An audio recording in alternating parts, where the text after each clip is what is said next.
I regularly get asked what conditions should be included in letters of offer when you're buying an investment property or a home. It really depends, and I'd just like to touch on finance clauses.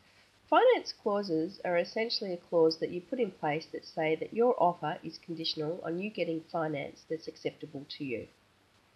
Now, a part of getting finance and applying for finance through a banking institution or credit union is that they usually have to do a valuation on the property.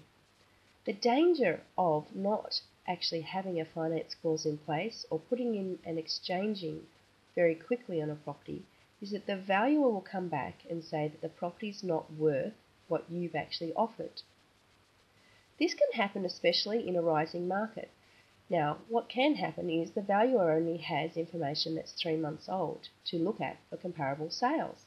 So, what that means is that when they're actually doing the valuation on the property that you're looking at buying, and they're comparing the properties to the properties that sold 3 months ago, your property, although it may be worth $450 now, 3 months ago may have only been worth $410.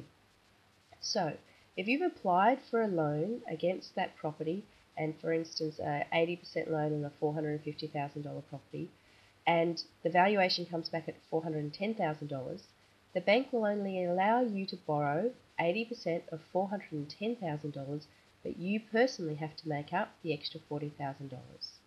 This obviously can be a major hit to people's savings or lines of credit or wherever they're getting the cash from.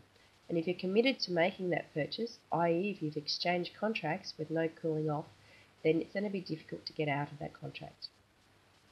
Anyhow, that is just in a quick summary looking at finance clauses in making an offer.